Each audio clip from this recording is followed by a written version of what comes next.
안녕하십니까. 최태열의 시사진단 첫 번째 시간이 되겠습니다. 지금 시간은 2021년 4월 8일입니다. 어제 서울과 부산에서 시장 보궐선거가 있었습니다.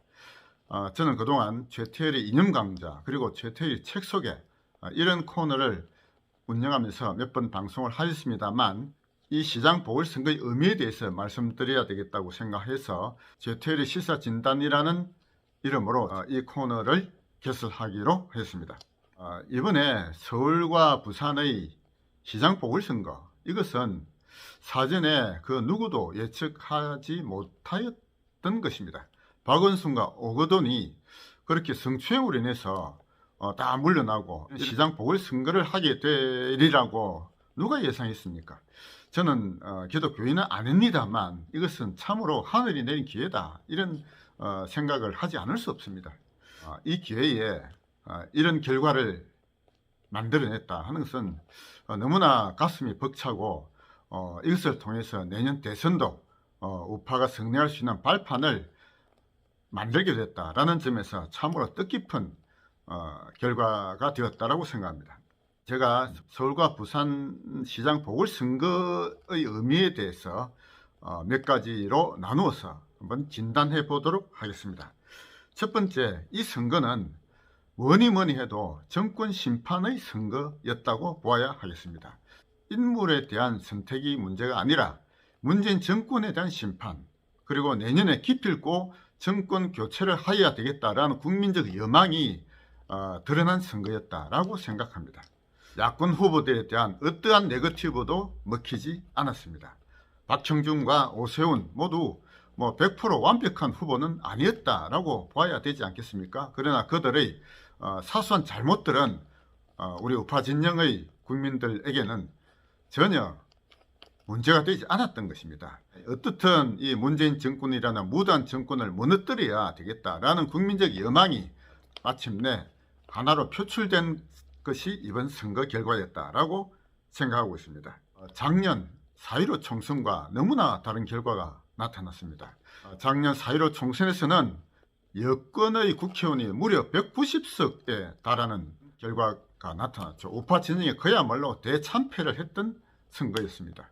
결과적으로 국회의원 숫자는 그렇게 차이가 엄청나게 벌어졌습니다만 실제로 그 표차는 8%밖에 되지 않았습니다. 그런데 이번에 표차가 얼마나 났습니까? 서울에서 18%, 부산에서 28%라는 엄청난 결과를 나타냈습니다. 이것이야말로 이 문재인 정권에 대한 민심의 폭발이고 분노의 폭발이다라고 생각하지 않을 수 없습니다. 이번 서울과 부산의 보궐선거를 통해서 내년 대선에서 정권 교체가 가능하겠다라는 희망을 가지게 된 것이 가장 큰 소득이다라고 생각합니다. 두 번째, 저는 이번 선거에서 가장 뜬 인물이 저는 안철수라고 생각합니다. 안철수는 오세훈과의 여론조사에서는 져서 시장 후보가 되지는 못했습니다. 그러나 안철수가 내세운 명분은 우리 국민들을 이끌었습니다. 내년 정권 교체를 위해서는 반드시 야권 단일화가 이루어져야 한다라는 안철수의 명분은 그를 그동안 알맹이 없는 죽정이 같은 인물에서 알이 꽉 찬 알곡이 있는 인물로 변신시켰습니다. 안철수는 이번 시장 선거에서는 비록 패배하였지만 다음 내년에 대통령 선거를 이끌 가장 핵심 인물로 뛰어 올랐습니다. 안철수가 가장 앞장에 서고 윤석열을 끌어들이고 홍준표도 끌어들이면서 야권 내에서 대통령 후보의 단일화를 위한 경선이 치열하게 벌어진다면 우파 진영의 정권 교체도 가능할 것이다라는 희망을 심게 해주는 인물이 바로 안철수가 되었습니다. 안철수는 이번 선거를 통해서 가장 그 가치가 커진 인물이 되었다라고 저는 생각합니다. 세 번째, 이번 선거에서 침몰한 인물들이 몇 사람 있습니다. 저는 그 인물들에 대해서 간단하게 한 명 한 명 좀 평가를 해볼 생각입니다. 첫 번째, 이번 선거에서 침몰한 인물 중에 가장 첫 번째 인물은 저는 이은주를 꼽고자 합니다. 이은주는 그동안 우파 진영 내에서 좌파와 치열하게 싸운 보수의 여전사라는 이미지를 가지고 많은 분들의 박수를 받았던 인물입니다. 문재인이 대통령이 당선될 것이 거의 확실시 되는 시점에서 과감하게 탈당을 하였고, 조국 사태를 맞아 그들의 위선과 거짓을 고발하는 측면에서 여성으로서 하기 힘든 삭발을 단행함으로써 연주의 주가는 가장 치솟아 올랐습니다. 그런 연주가 부산에 와서 아깝게 국회의원 선거에서는 졌습니다만 오히려 그것이 부산시장으로 출마할 명분을 주었던 것입니다. 그래서 연주라는 인물이 부산에 시장으로 당선되는 것이 다수의 국민들이 볼 때는 하나의 순리로 받아들였다고 저는 생각합니다. 그래서 저를 비롯한 많은 부산의 우파 인사들이 연주를 중심으로 뭉쳐서 연주를 시장으로 만들자, 이런데 기치를 떨고 나섰습니다. 그런데 연주가 가진 그런 그 보수의 여전사, 자유 여전사라는 이미지만 가지고 연주를 지지했던 많은 분들이 막상 연주를 가까이 접함에 따라서 오히려 연주의 실체를 깨닫고 연주에게 실망하고 돌아선 인물들이 참으로 많았습니다. 연주는 좌파 진영과 치열하게 싸우는 자유이전사, 좌파를 물리칠 수 있는 그런 잔다르크 같은 인물이라는 이미지가 이번에 부산시장 선거를 통해서 그와 가까이 접한 많은 분들이 오히려 그 이미지에서 벗어나서 참으로 실망을 하게 된 그런 분들이 많습니다. 제가 겪은 연주의 약점들에 대해서 몇 가지 말씀드려 보도록 하겠습니다. 저는 연주가 시장으로 출마하고 당선되는 것이 당연하다라는 생각으로 연주를 적극적으로 지지하기로 하고, 작년 8월 중순부터 연주를 지지하는 부산의 소시민들의 모임을 9번을 제가 주재해서 개최했습니다. 작으면 한 10여 명부터 많으면 30여 명 정도 되는 연주 지지하는 시민들을 모아서 연주를 초청해서 연주의 얘기를 듣고 연주에게 건의할 얘기들을 하고, 이런 모임을 제가 9번을 개최하였습니다. 그런데 제가 생각할 때는 그렇게 연주와 만났던 그분들이 연주와 만남으로 해서 더욱더 연주를 더 지지하고 그 주변 사람들에게 연주 지지 의사를 더 확산시켜야 함에도 불구하고 오히려 연주에게 실망한 분들이 더 많았습니다. 연주는 첫 번째, 약속 시간을 한 번도 지키지 않았습니다. 연주와 만나기로 한 약속 시간에서 최소 30분에서 1시간 정도 늘 늦게 왔습니다. 그 앞에 어떤 약속이 있었는지는 모릅니다만 연주를 지지하고 기다리던 평균 20여 명 되는 소시민들과의 약속을 너무나 쉽게 어겼던 것입니다. 그렇게 늦게 온 것에 대해서 연주는 한마디의 사과도 한 일이 없었습니다. 저는 생각할 때 우파의 가치 중에 가장 핵심적인 것이 하나가 약속을 지키는 것이라 생각합니다. 그런데 소시민들과의 약속을 그렇게 늘 늦게 오면서도 아무런 사과도 하지 않은 것에 대해서는 저는 참으로 연주에 대해서 실망을 많이 느꼈습니다. 그 모인 분들이 돌아가면서 연주에게 뭔가 한마디씩 할 때 연주는 진지하게 경청하는 모습을 한 번도 보이지 않았습니다. 연주는 그분들과의 눈을 맞추지도 않았습니다. 연주는 그동안에 주로 휴대폰을 보면서 다른 짓을 하였던 것입니다. 경청하는 자세가 전혀 되어 있지 않았습니다. 그리고 연주가 한 말 중에 자신이 부산에 온 지 얼마 안 됐지만 자신이 부산에 와 보니까 이제 자신은 부산을 다 파악했다. 자신만큼 부산을 잘 아는 사람이 이제 더 없다. 라는 말을 아무런 거리낌 없이 하였습니다. 그만큼 자만심에 가득 차 있는 인물이다 라는 느낌을 주었던 것이죠.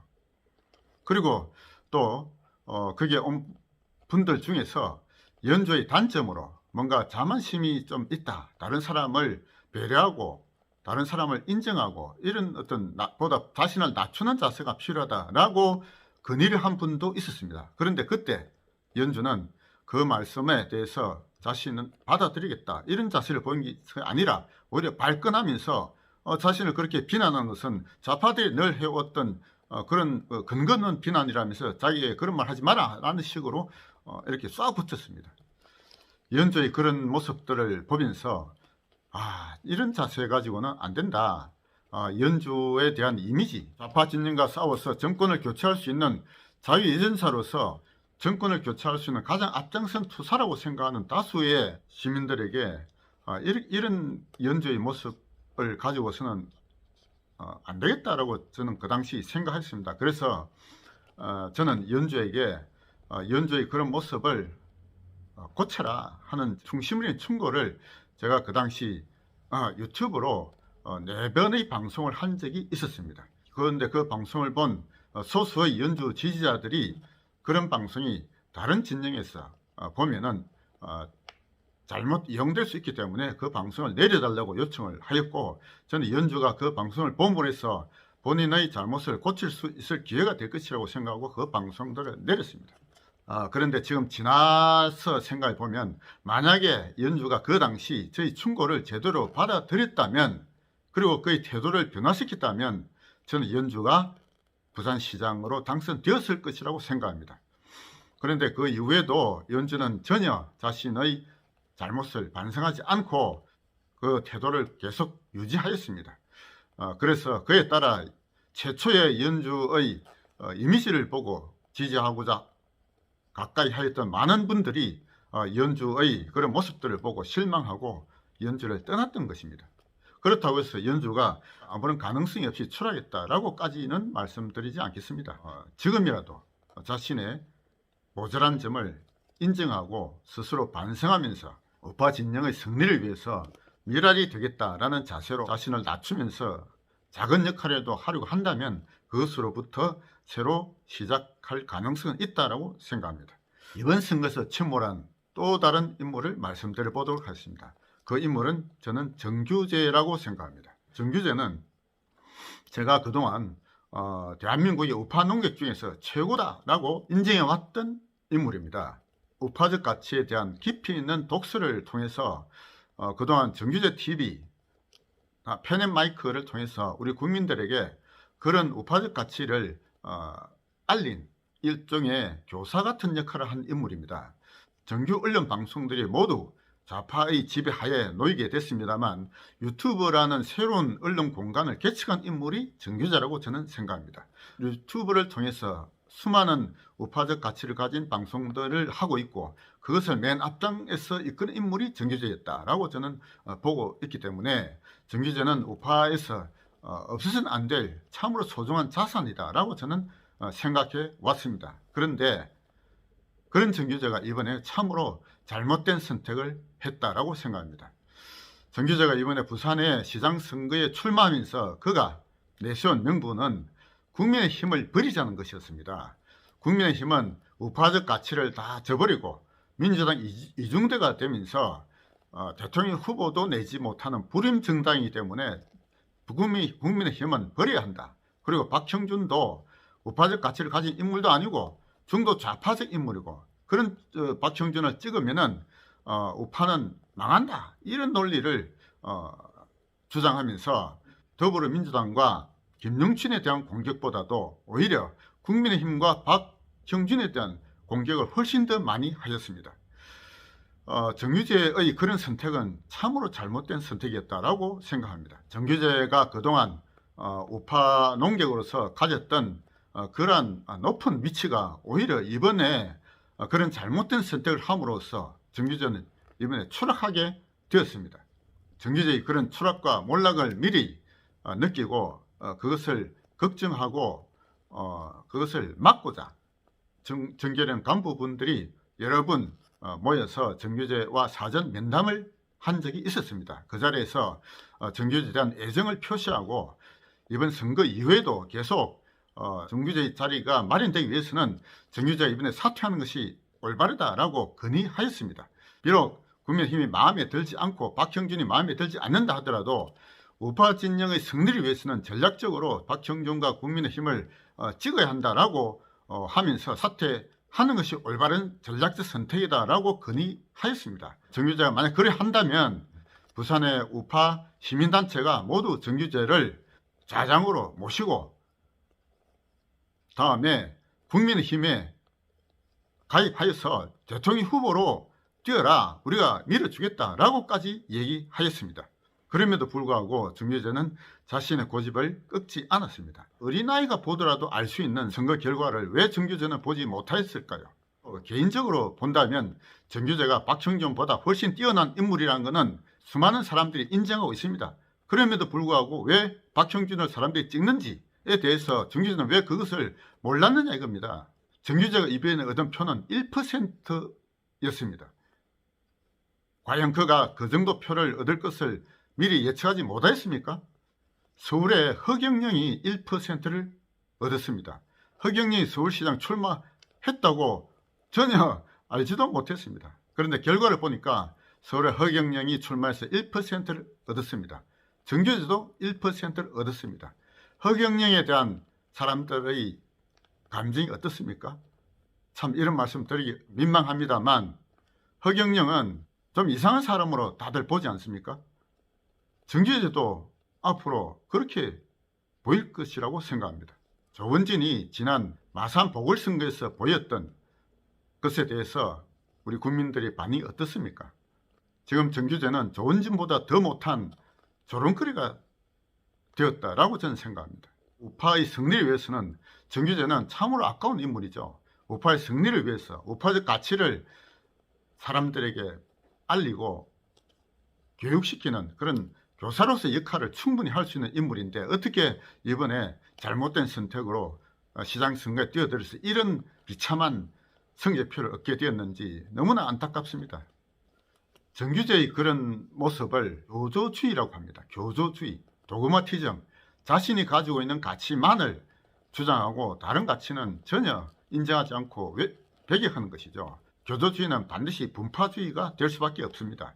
내년 대선에서 정권을 교체하기 위해서 우파 진영이 단일화되어야 하고 중도파와 좌파 일부 세력까지 다 모아야 한다 하는 것이 내년 대선을 맞이하는 우파 진영 인사들이 가지고 있는 기본적인 방향일진데 정규재는 그런 연대를 비웃고 자신만이 옳다라고 주장하면서 오히려 우파 진영 내에서 내부 총질을 한 그런 인물로 기록될 것입니다.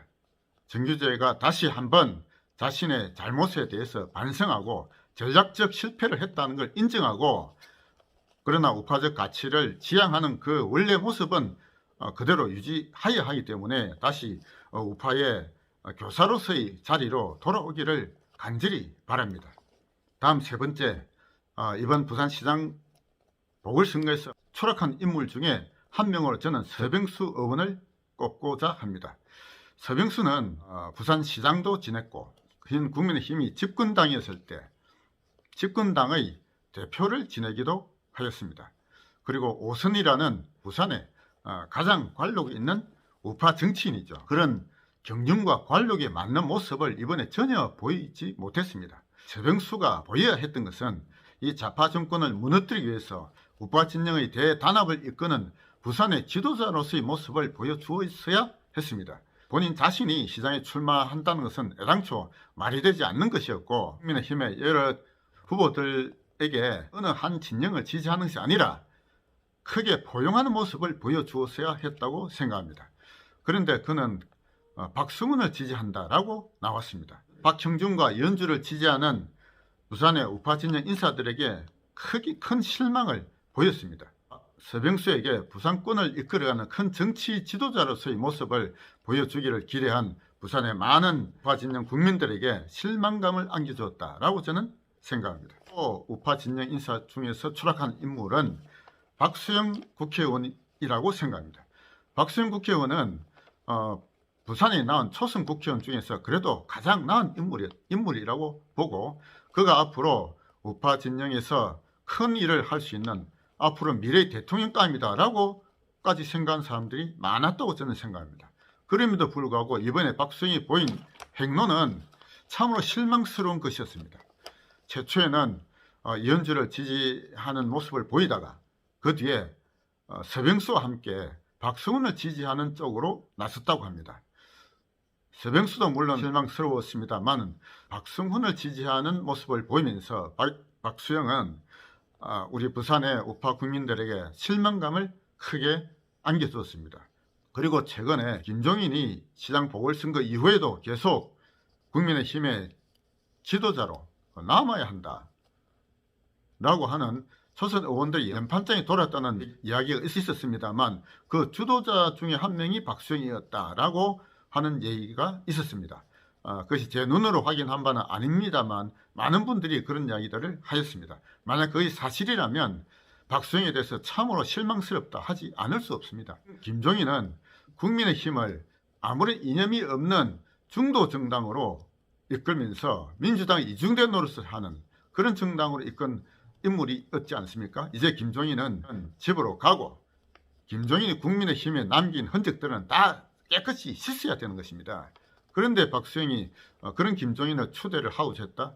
참 믿기 어렵습니다만 그런 점이 그것이 사실이라면 참으로 실망스러운 행태를 보였다라고 생각합니다. 마지막으로 서울과 부산의 시장 보궐선거에서 드러난 표 결과를 보고 몇 가지 말씀을 드려보도록 하겠습니다. 물론 그 결과는 국민의힘의 압승으로 나타났습니다. 그런데 주의할 것은 이것이 국민의힘에 대한 지지는 아니라고 보아야 합니다. 국민의힘의 승리가 아니라 문재인 정권에 대한 심판이 큰 것입니다. 국민의힘이 자칫 이 결과를 잘못 읽고 지금까지 해왔던 김종인 식의 행로가 국민들로부터 선택받았다라고 잘못 읽어서는 안 된다고 봅니다. 이번에 이 선거는 문재인 정권이 했던 그동안의 정책들이 얼마나 잘못되었고 분노를 불러일으켰다 하는 것의 표심이지 그것이 국민의힘이 그동안 잘했다라는 그런 표는 아니라는 것입니다. 국민의힘이 그것을 잘못 읽고 지금까지 김종인이 해왔던 식으로 그 당을 계속 그렇게 이끌어가서는 절대 내년 선거에서 이길 수 없다고 생각합니다. 그리고 이번 선거에서 투표하지 않은 절반에 가까운 국민들이 있습니다. 이 절반에 가까운 투표하지 않은 국민들, 이분들을 어떻게 할 것이냐 하는 것도 앞으로 우파 진영이 해야 될 숙제입니다. 선거하는 것조차 귀찮다라고 생각하는 국민들이 절반 가까이나 됩니다. 이 국민들 어떻게 해야 되겠습니까? 이 투표하지 않은 이 국민에 대해서 우리 우파 진영에서 그분들에게 투표할 수 있도록 행동할 수 있도록 정권 교체에 동참할 수 있도록 그분들을 북돋워야 되는 것이 또 하나의 숙제가 되었다라고 봅니다. 그리고 서울과 부산에서 30%가 넘는 여당 지지표가 여전히 있지 않습니까? 특히 부산에서 34%에 달하는 여당 지지표가 있습니다. 이분들을 어떻게 해야 하겠습니까?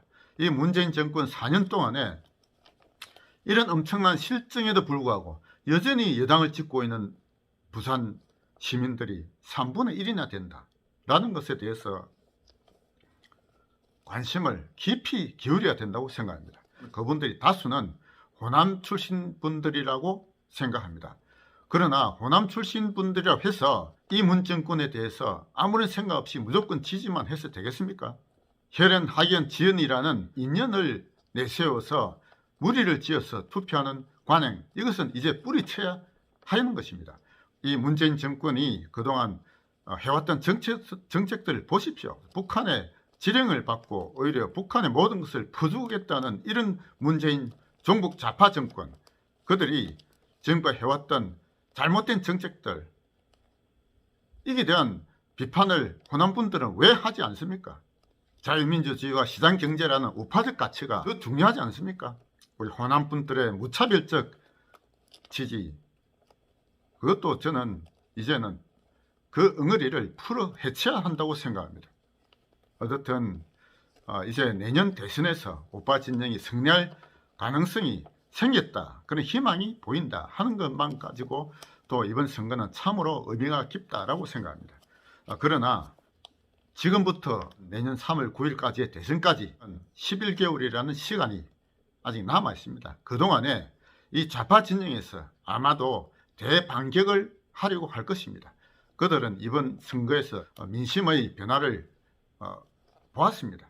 그러나 이것을 그들은 뒤집기 위해서 온갖 수단을 다 사용할 것입니다. 이 11개월 동안 어떤 일이 벌어질지 알 수가 없습니다. 이번의 선거는 국민의힘이 잘해서 얻은 선거가 결코 아닙니다. 문재인 정권이 너무나 잘못했고 이 나라를 종북 조사파 이끌면서 북한의 지시를 받고 공산화의 길로 나아가고 있다는 것이 그에 대한 분노를 느끼고 그렇게 해서는 안 되겠다는 것이 이번에 드러난 표심이다라고 생각합니다. 우파 진영이 내년 대선에서 승리하기 위한 정확한 전략을 세워야 합니다. 종북 조사파 정권을 무너뜨리기 위해서 그들과 치열하게 싸울 수 있는 핵심 조직이 있어야 합니다. 그 핵심 조직을 중심으로 우파 진영의 대동단결이 먼저 이루어져야 하고 중도파와 좌파 일부 국민들마저 그 가치를 정확하게 알리고 지도해 나가야 합니다. 그러므로 반드시 우파 진영의 단일화가 이루어져야 합니다. 과거에 좌파는 다 단일화했고 우파는 분열되고 해서 모든 선거에서 좌파가 다 이겼지 않습니까? 이제는 그 역으로 우리 우파 진영이 단일화 전략으로 뭉쳐야 합니다. 부산의 시민단체들도 다 하나로 단일화로 뭉쳐야 하고 부산의 시민단체가 앞장서서 정치권에 진입하는 인사들도 다 단일화로 만들어야 합니다. 그런 것이 우리 정계련이 앞으로 해야 될 중요한 역할이라고 생각하고 있습니다. 최태열의 시사진단 첫 번째 시간이었습니다.